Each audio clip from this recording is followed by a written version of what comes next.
এই ভিডিওতে আমি আলাপ করব মেডিটেশনের 5টা আর্থিক সুবিধা নিয়ে। তো আমরা অনেকেই হয়তো ভাবি যে মেডিটেশন জিনিসটা হচ্ছে এমন একটা জিনিস যেটা আমাদের শরীর এবং মনকে সাহায্য করে। বাট আপনি যদি একটু ভেবে দেখেন তাহলে দেখবেন যে মেডিটেশন আসলে আমাদের অর্থনৈতিকভাবেও অনেক উপকার করে। তো কেমন, চলুন দেখা যাক 5টা বিষয় যেটা আমি মনে করি আমাদেরকে হেল্প করে। তো 1 নম্বর হচ্ছে আমাদের কনসেন্ট্রেশন বা মনোযোগ বাড়ানো। তো আমরা যদি কনসেন্ট্রেশন বাড়াতে পারি, আসলে বেশিরভাগ সময় আমরা যেটা করে থাকি, আমরা এদিক ওদিক সময় নষ্ট করে থাকি, আর যে কাজগুলো আমাদের করা দরকার সেই কাজগুলো করতে ইচ্ছা করে না। কিন্তু আমরা যখন মেডিটেশন করি তখন ওই কাজগুলো করা আমাদের জন্য খুব সহজ হয়ে যায়। যার কারণে অনেক বিজনেসের কাজ রয়েছে যেটা আমরা করতে চাই কিন্তু করা হয় না। মেডিটেশনের কারণে ওই জিনিসগুলো করা তখন ইজি হয়। তো ওই জিনিসটাই মনোযোগ দিতে ইচ্ছা করে। এটা একটা ইম্পর্টেন্ট বিষয়। আচ্ছা, 2 নম্বর হচ্ছে সোশ্যাল মিডিয়ার এডিকশন কমানো। আমরা অনেকেই সোশ্যাল মিডিয়ায় অনেক সময় দিয়ে থাকি, আমরা সবাই। আপনি যদি আপনার অ্যান্ড্রয়েড ফোন ব্যবহার করে থাকেন তাহলে ডিজিটাল ওয়েলবিং এ যান আর দেখেন। যদি আইফোন ব্যবহার করে থাকেন তাহলে স্ক্রিন টাইমস গুলো দেখেন, তাহলে দেখতে পারবেন যে আপনি কত ঘন্টা সোশ্যাল মিডিয়া দিয়ে থাকেন। অথচ এই জিনিসগুলো যদি আমরা আমাদের বিজনেসে দিই তাহলে খুব ইজিলি আমরা গ্রো করতে পারি, বা পার্সোনাল লাইফে বা পার্সোনাল ডেভেলপমেন্টে যদি দিই তাহলে গ্রো করতে পারি, যেটা হয়ে ওঠে না আমাদের, তাই না? তো মেডিটেশন করলে পরে এই সচেতনতা আমাদের মধ্যে কাজ করে যে আমি মনে হয় সময় নষ্ট করছি, তখন জিনিসটা করতে ইচ্ছা করে না। সো এটা হচ্ছে 2 নম্বর বিষয়।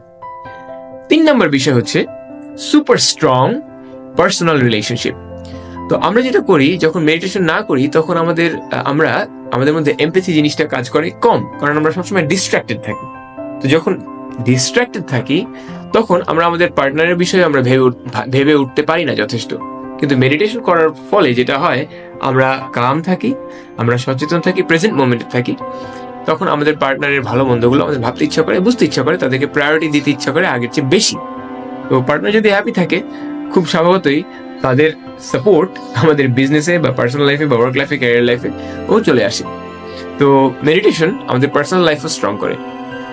4 নম্বর হচ্ছে ডিপ স্লিপ, ঘুমের ডিপ মোড। আসলে আমাদের স্লিপ খুব একটা ভালো হয় না, কারণ আমরা বেশিরভাগই সবাই ডিস্ট্রাক্টেড, স্ক্রিন নিয়ে ডিস্ট্রাক্টেড থাকি, সারাদিন বিভিন্ন কিছুতে ডিস্ট্রাক্টেড থাকি, এবং স্লিপ নিয়ে ভাবাও হয় না অনেক মানুষের। যেমন আমার ঘুমিয়ে যেতে অনেক কষ্ট হয়। কিন্তু আমি দেখেছি যখনই মেডিটেশন আমি করি তখন আমার ঘুমাতে ইচ্ছা করে এবং ঘুম নিয়ে ভাবতে ইচ্ছা করে। তো এবং ঘুমটাও রেস্টফুল হয়। তো অনেক সময় দেখা যায় যে একটা মেডিটেশনের মিউজিক ছেড়ে দিয়ে আমি ঘুমাচ্ছি, ঘুমটা খুব ভালো হয়, ঘুম থেকে উঠলে ঘুমটা খুব ভালো হয়। তো ঘুমের সাথে আমাদের সুন্দর সম্পর্ক হলে আলটিমেটলি আমাদের পারফরমেন্স লাইফের সব জায়গায় বেড়ে যায়। তো এই ক্ষেত্রেও মেডিটেশন খুব পাওয়ারফুল একটা জিনিস। আর লাস্ট বাট নট লিস্ট, এটা হচ্ছে আপনার আত্মবিশ্বাস বাড়িয়ে দেওয়া। আপনি যখন খুব কাম থাকবেন, আপনি যখন খুব সচেতন থাকবেন, প্রেজেন্ট থাকবেন, তখন আশপাশে সবার কাছে আপনার একটা আত্মবিশ্বাস কাজ করবে। অনেক বড় বড় সমস্যায় আপনি যখন নিজেকে লস্ট না মনে করবেন, তখন আপনাকে একটা রিলায়েবল মানুষ হিসেবে মানুষ ভাববে, যে কারণে আপনি নিজে আসলে রিলায়েবল মানুষ হয়ে উঠবেন।